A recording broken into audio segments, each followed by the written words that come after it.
What's going on, everybody? Welcome back to the Swingman Podcast. It's podcast number 142. As ever, I'm your host, Jordan Ledger. Join us all the time by Louis Halpin and Lewis Howard. And we're here to go through a few things that you need to know just before the start of the NBA playoffs. Now, we're in that final home run, I would say, of the regular season. It kind of feels like we've said this now since All-Star break. It's kind of what happens every year. But, you know, there's the final 10 games now. You're really starting to learn where people are going to be seeded, where they're targeting for. And yeah, we're gonna dive into it. But before we do that, in shock news as ever, I'm gonna ask the boys how they are. Louis, I'll go to you first. How you doing?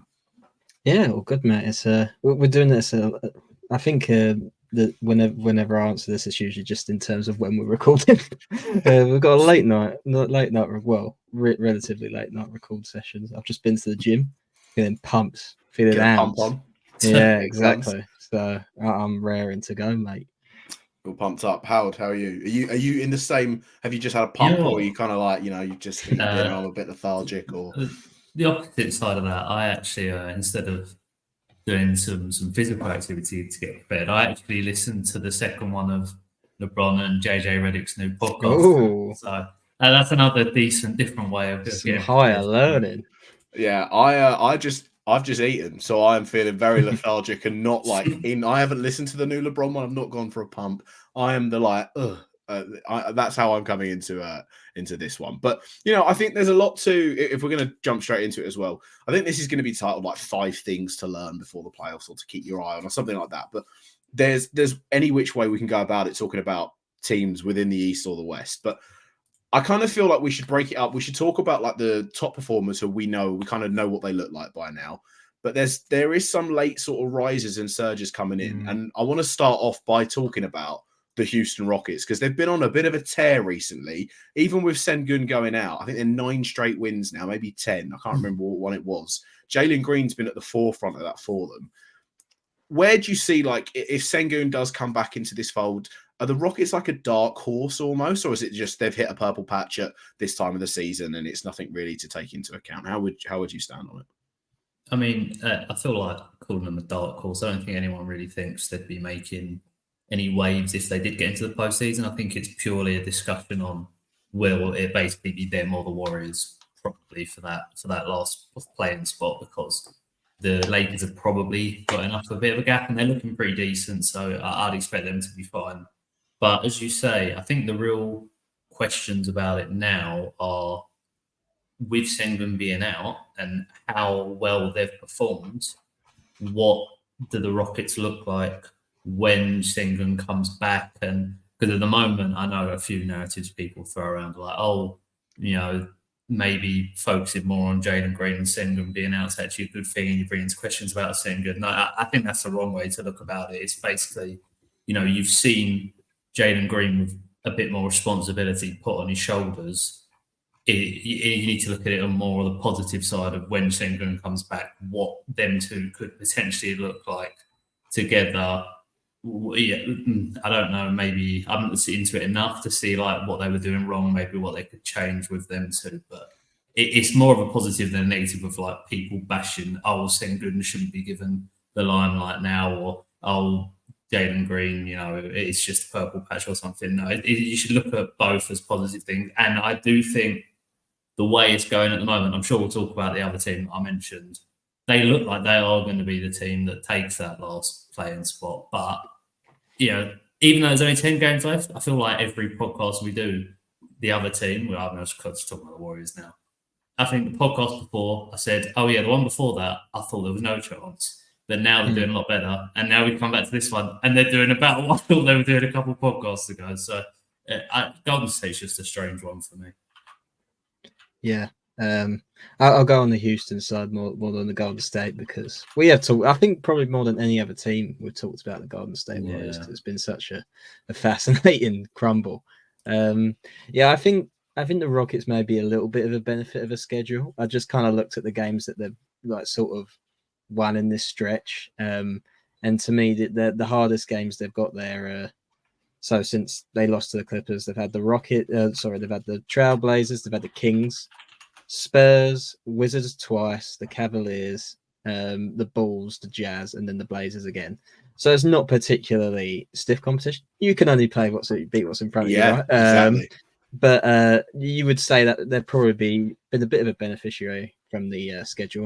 And I do think there is probably something to Şengün being out a little bit and Jalen Green picking up a bit more responsibility. I guess more what he was kind of used to in previous seasons. That's kind of what he did. And he's kind of just got back to that a little bit. He had big games for the Rockets a couple of seasons ago.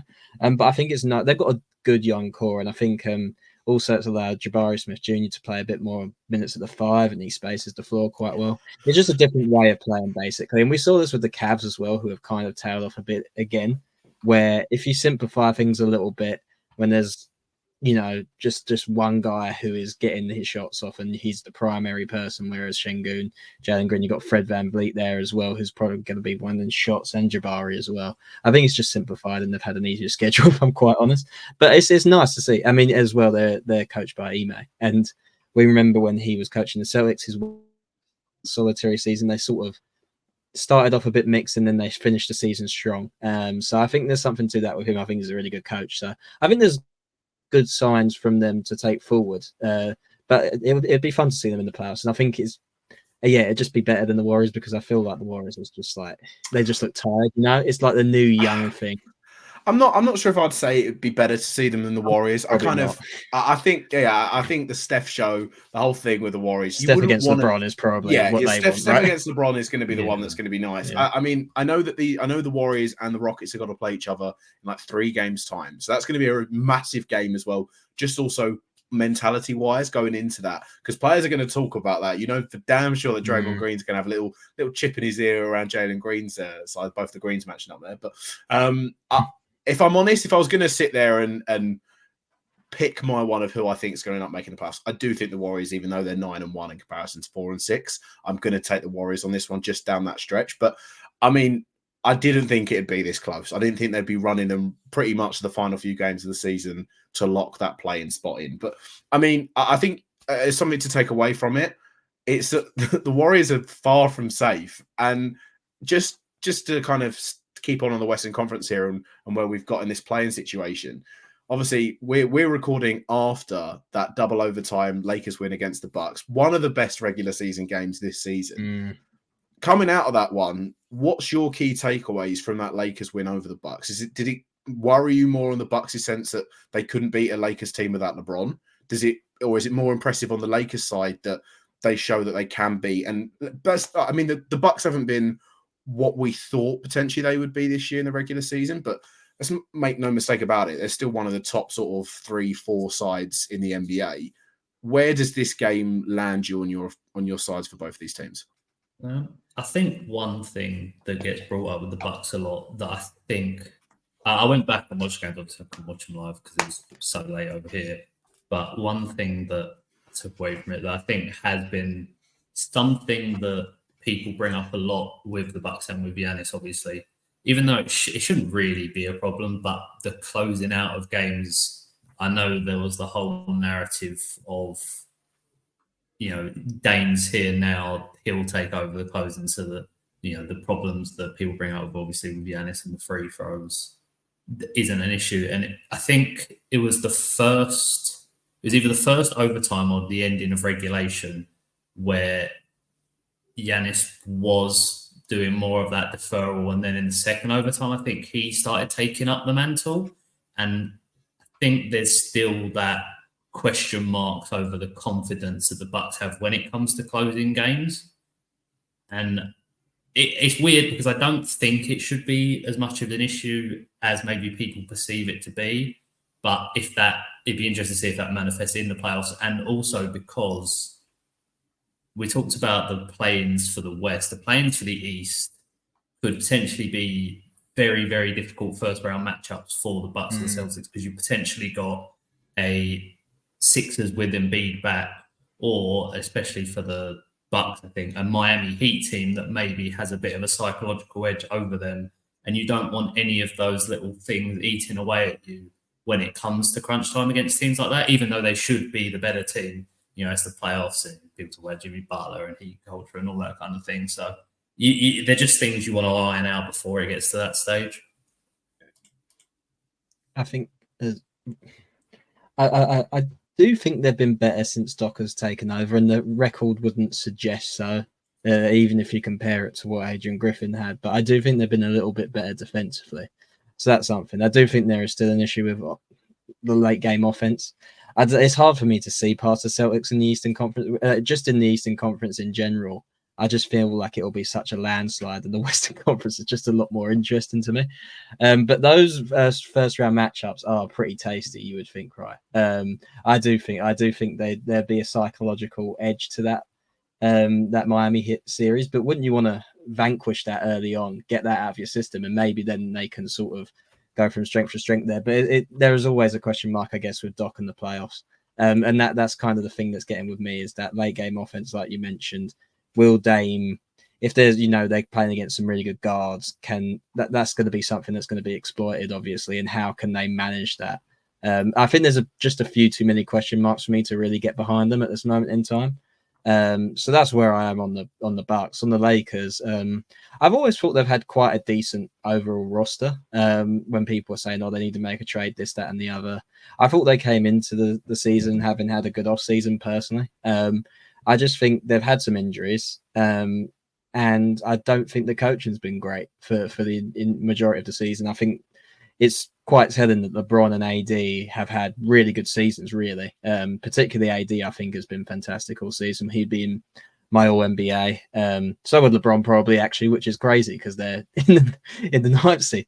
So, the fact that they've had them playing a lot of games and playing really well and they've not been good, that tells me something about like the collective is something's not quite clicking. And obviously no LeBron last night and something clicked, and Austin Reeves was the guy last night. I remember when they went to Boston and snapped their undefeated streak at home with D'Angelo Russell, and D'Angelo Russell's actually been pretty good for the majority of this year, I think.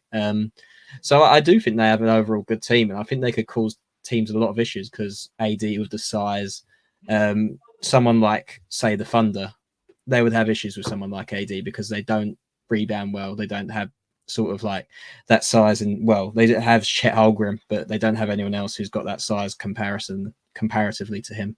So I like the Lakers. I just don't think we expect them to go beyond what they did last year, which was pretty miraculous. They came into the Western Conference Finals last year. I could see them being in the Western Conference Finals again somehow. If the cards fall right for them, I think, like you just touched on, I think if the Lakers if the Lakers end up getting OKC, it's a much more favorable matchup for them. And I also think if the Suns ended up getting, because I think if you look at it right now, you've got the Kings, the Suns, the Lakers, and the Warriors, right? Yeah. I think Suns and Lakers are playing set. Kings, Mavs are going to flirt with that 7th spot. If that last one is where I feel. I think the Pelicans are just a little bit. I think the Pelicans are going to be. I think they're good. I think they're home court. I think probably it's the Clippers probably. The Clippers. Okay. I was going to get onto the Clips another bit, but I think in that is the Western Conference is so interesting based off of where these seedings are going to lie. Because if Denver ends up getting the Lakers, I'm very confident. I think Denver will do it anyway. But I think I think the Lakers for them, if they get OKC. You wouldn't want to be the Thunder rolling up. And as good as they've been, as good as Shea's been, potential like a very plausible MVP shout, you wouldn't want to face AD on Chet, and you wouldn't want to have LeBron. You just wouldn't. It's just never where one of these are going to go. But like we just brought it up, let's talk about the Clippers, because at one stage in this season, a couple weeks back, people were like, Clippers have got it sorted. This looks like a serious team. And then it's just kind of like a little a leaky loss here, a couple of bad runs there. And now the Clippers are coming out, and you've got head coach saying that they're soft. They haven't got the mentality to go for it. Clips will clip, all of this sort of stuff going about again. What's gone wrong? Is it salvageable? Do you still believe in this Clippers team for home court? Like, where's it going? Because the argument's always been that they've got these stars, but they never play. And this year, I'd say Kawhi and Paul George have been pretty. Like Paul George had his injuries. Westbrook got injured for a little while, but they've played a lot of games now this year. So I kind of feel like there's a no excuse season. Is almost what I'd say. Go on, though. Yeah, no. I was looking at this because I don't know if you two have noticed or heard the buzz online about like. People think that the NBA haven't confirmed this, that there's been like a slight difference in terms of how games are being refereed since the All-Star break. Yes. Yeah, they think that there are less fouls, And I looked into that because, that's a big part of James Harden's game, for example. That's how he gets a lot of his offense, really, is drawing fouls and stuff like that. Their free throws haven't gone down really, actually, that much. It's kind of, February they went up, March have gone down a little bit. It's kind of fluctuated. But yeah, I think they just don't care that much. I know that seems like simple, and I can't really measure that. I probably shouldn't say, but they just don't like that.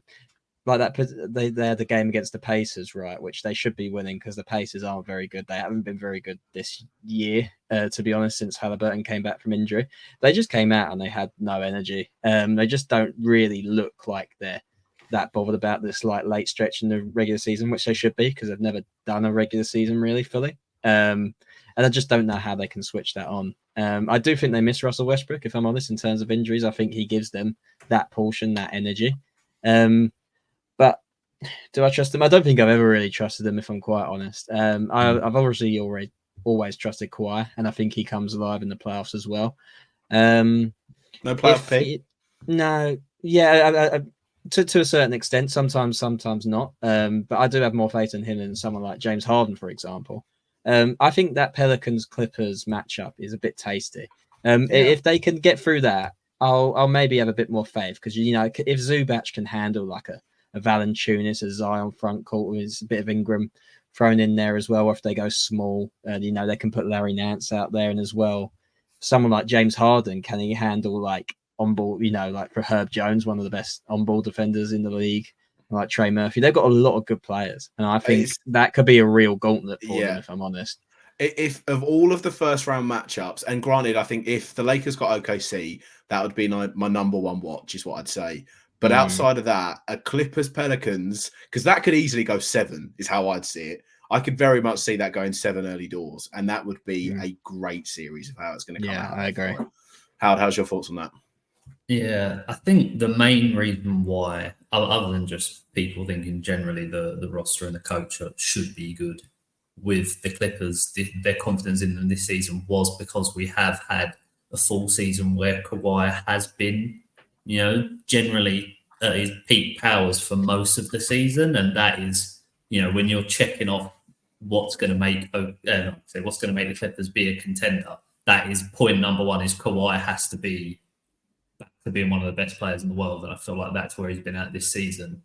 I think a lot of the sentiment people have about the Clippers is that they share the same issues with them as Louis does, which is the personnel that they have. I think if you were to boil it down, it's that they have a lack of leadership amongst their stars. And you look to someone like a Westbrook who could maybe provide that. But the issue is Westbrook is not the player he was, and he doesn't have the level of importance that a Kawhi, a PG, or a James Harden has to the team. And you want to look to one of them to be providing that. And then you've seen over the years, they're just not going to. So I think that generally is what maybe makes them falter sometimes, and where you'd like to see, even if Westbrook isn't one of the best players for them anymore, he maybe can provide that spark for them. I do think they're probably going to lose that home court to the Pelicans, I think, by the end of the season. And that is the thing about the West at the moment, is that 4 through 6, you can probably chuck the Kings and the Suns in there as well. They're only a game back on the Mavs. It's just, reaching to the Clippers for them. It can chop and change a little bit still up until the end of the season. And I think the lower down you get when it comes to the Western Conference, the scarier it gets, because aside from Denver, really, anyone can, you don't know which way the matches are going to go, or the matchups are going to go. So I think you'll see a lot of people turn it on in these last 10 games to really try and solidify their positions. And I don't know if Clippers will be able to hold the Pelicans out for that. Yeah, I think it's going to be a very, very tough one indeed on that sense. Let's switch it over. Let's go to the East. There might be some stuff that we want to talk about in the West. I think the issue with the other side on the West, I think that the Mavs and the Kings will flirt. I think the Clippers and the Pelicans are going to flirt for that position. I think Minnesota and OKC aren't going to get the first seed. I am confident in Denver to lock that first seed in. So it's just a toss between OKC and Minnesota for the second and third spot. On the East, on the other hand, home court's still up for a good debate here, because you've got, I think, obviously the Celtics are far clear. They're not even in this conversation. They've clinched the conference. I don't even think anyone mathematically can top them now.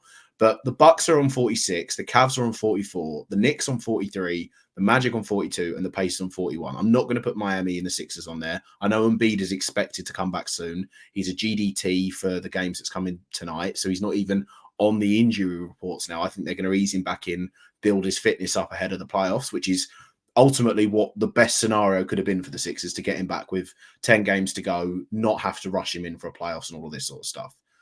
If we're just solely looking at that second, third, and fourth spot, you've got the Bucks, like I said, the Cavs, the Knicks, the Magic, the Pacers.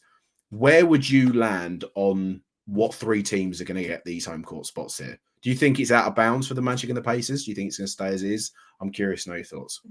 I do think the Bucks will get it in. I know they've not been as impressive as of late, and that loss to the Lakers wasn't great. But as Louis said, I do think they're a little bit better with Doc Rivers now. I know it's quite far gone from that change, but and I do think their team is just good enough where they should be able to. I think they'll end up with the second seed more than just home court, and then after that, it is a bit of a crapshoot. I'll call it. Because, I think it's fair game. I think those last two Pacers, spots are fair game between anyone.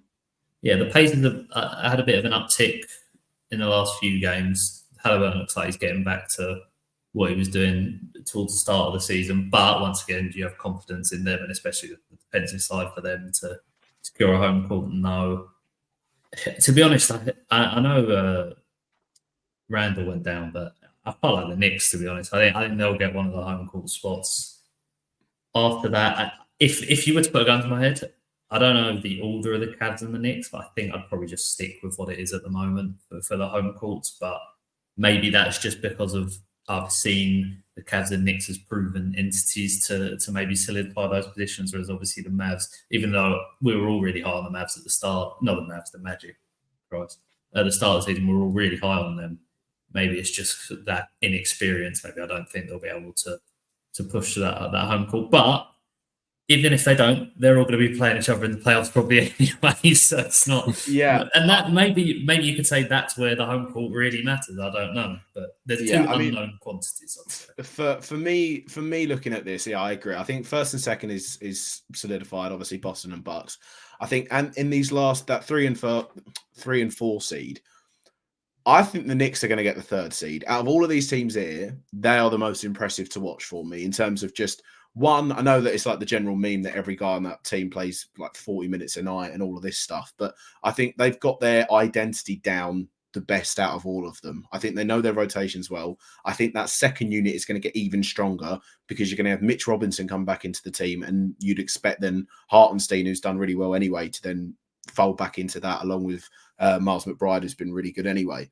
But just like looking at that kind of core they had with Josh Hart knowing his role, DiVincenzo has been unbelievable the last sort of 10 to 15 games now as a shooter for them. And Jalen Brunson, they're my favourites. I think for that last home court spot, I know Donovan Mitchell was on his way back probably the end of this weekend. I think they will hold on, but I'd actually have Orlando is how I'd say it. I think as a defensive side, they're probably the best from these here. And Banchero has gone under the radar of how good he's been this season for me as well.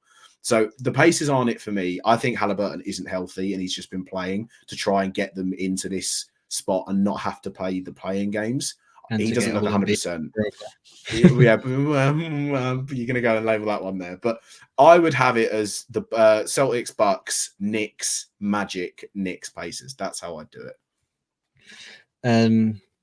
I agree with you generally on terms of I think the Knicks are a more well-formed team in terms of their identity. I know what they are a bit more than the Cavs because we've seen Cavs like runs where they've had two players injured. When they've come back, they've not been as good. It's kind of weird in that sense. I don't want to be the one to sort of pull it out, but their schedule is just a lot easier than the Knicks is. The Cavs have like the Hornets like 3 times or something like that. Let me check. They got the Grizzlies. They got the Hornets. They've got the Pacers, which could be interesting. Clippers there as well. Some Lakers thrown in. So every team has to play every team. So I'm not going to go for that. But in terms of strength of schedule, I think the Cavs, they'll definitely hold on to home court at the very least, in my opinion. I think I like the Orlando Magic. I think obviously they probably didn't expect to be in as high a position as they are this year. I think their offense will kind of stutter and grind to a halt a little bit in the playoffs. I think that's what we'll see coming out of that. That's my prediction anyway. So the Knicks Magic would be an absolute dogfight of a playoff series, I have to say. Yeah. But I think the Cavs should do their best to avoid the Knicks because I think they have we talked about a mental edge for the Miami-Milwaukee series. I think there's a big mental edge there, especially in the regular season as well. I think it's the Cavs have won one and the Knicks have won 3. So it's not a favorable matchup for them, clearly. Jalen Brunson kind of cooks them every single time. So my prediction would be kind of boring, but I think it's going to stay as it is. I think the Cavs are going to be 3 and the Knicks are going to be 4. But they're all these teams we're talking about here are kind of unconvincing in comparison to the teams that are in the 7th and 8th seed, which I find quite funny. You'd be more scared of those 7th and 8th seeds, right, than you are of those probably like 3rd to 6th, definitely the 100%. Pacers as well. Yeah. So I will say I do have more confidence in the Knicks this season than last. I will say that I think the thing that George said about how well-rounded of a unit they are and the fact that everyone knows their job. I think they're one of the best teams for putting their star player in the position to succeed. I think everything they do to help Jalen Brunson be able to perform, you can just see they've got it down to a T, whereas some of those other teams, it's not as obvious what's working for them. Yeah, I mean, this is an obvious statement for me, but to really reach their apex, they obviously need to have Randall and they need to have Anunoby, and those guys are going to come in. I mean, I think Randall will soon. I don't know about Anunoby. They haven't. I mean, how many games have those 3 played together? Probably, and also, are they going to be coming into the playoffs and they're going to be unhealthy like Randall was last year and drop? Like he was bad last year, but it was largely because he was injured. So that's why I'm concerned. Yeah, I don't think Randall and OG Anunoby have played together. I might be wrong. They must have done. I don't know if they have. They might have. I'll go on StatMuse. In my head, it feels like OG hasn't played with him, but yeah, maybe that they have in this next side. Yeah, but I think the East is I think the West is up for. The West is a dogfight, is what I'm going to say in where we're looking at it. Is how I see it. And the more interesting games early doors is going to be the West for me, because I mean, I think Embiid coming back will change the landscape of the Sixers side. Let's make no mistake about that. I would then, if you take it as it is right now, you got Miami playing the Sixers in that first playing game. If Embiid's there, I'm taking the Sixers to win that game. I know it's him and Butler and all this stuff. I'm taking Philly. And then you got Bulls Hawks, which I'd probably take. I'd take the Hawks, if I'm being honest. Even without Trae Young, I'd take the Hawks. And then I'd take Miami to beat the Hawks. And then that's how you're going to go. And then it's a Boston-Miami, which is terrible news for them. And a Sixers-Bucks, which is terrible news for them. So it's like, that's when maybe you can argue it, but it's going to be, I can't wait for the playoffs, man. I can't wait. Yeah. The one thing I'd say about the Magic, sorry, quickly before you go. Yeah, no worries. I will say the one thing that maybe when you look to the playoffs, you think how versatile the teams are. I think when you look at Banchero and you look at Wagner, they are, because of their size and how many positions they tend to fluctuate between, they do have a lot of options, and that generally aids towards being able to perform when it comes to the playoffs. So I do have a decent amount of confidence in them, but I just think you err on the side of what you've seen before. And even though I say what we've seen before, it's the Knicks and the Cavs, like, it's not like they've been super successful, but especially with the Knicks, you saw it working at least in a playoff game last year, and I think they are better now. So, just as a side to the facts that I looked up, Julius Randle, Jalen Brunson, and OG Anunoby have played 12 games together. They played 12. That's more is really surprising to me, in fairness, because I saw a stat when it was looking at the Pelicans, actually, and this is only the second time in 5 seasons that Zion and Brandon Ingram have played 22 games together in a season. Yeah, that doesn't. They always used to get injured when the other one wasn't. That's what I remember with them. Yeah, this is the first time they've actually and now Bradley Ingram's injured again, but he should be back. He should be back soon. For a while. Yeah.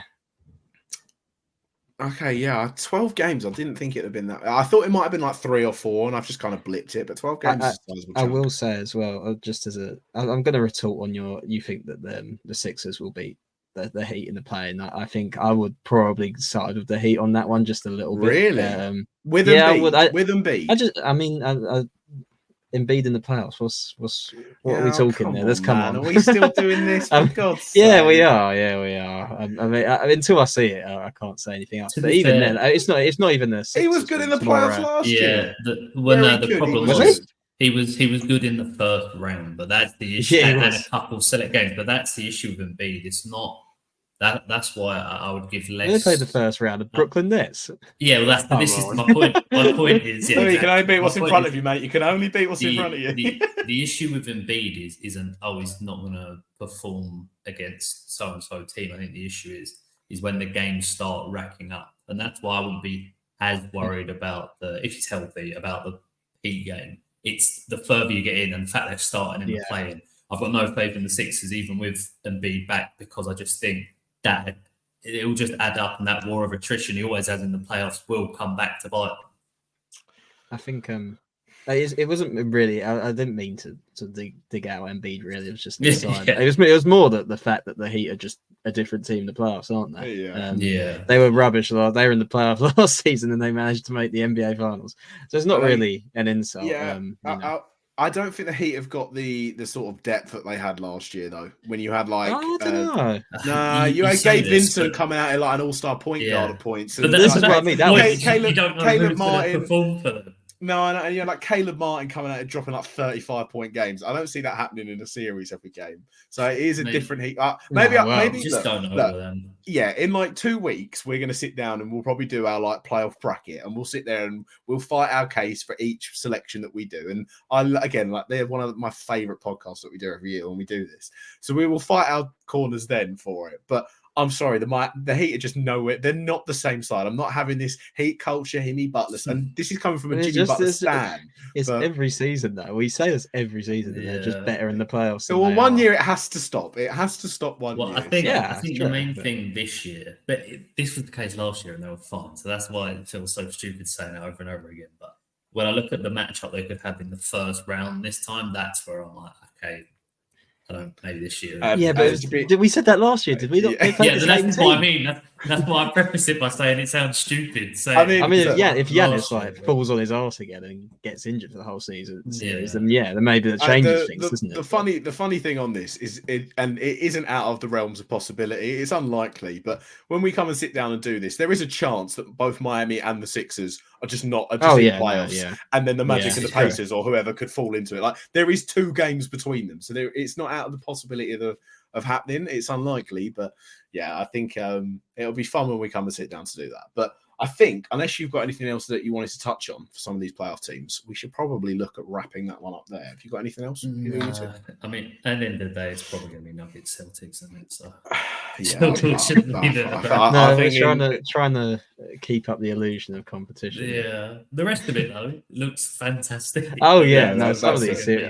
I agree. Clippers. I really want Clippers Pelicans. I think that'd be fun. Yeah, When we sit down and we do our brackets, for the love of all that's holy, don't just skip right to the end. Stay for the fun parts. What we're going to do. But no, we'll wrap that one up there. We'll keep it nice and tweet. Thank you very much for watching. A little 35-minute pod that's going to slip in there.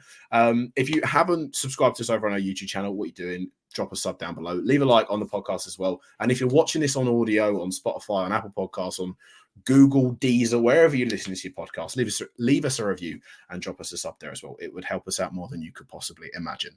From myself, from Lewis, thank you very much for listening. We'll have our bracket out for our playoffs and everything that you need to know that you didn't need to know in this one in the coming weeks. And we'll catch you in the next one. Thanks for watching and peace.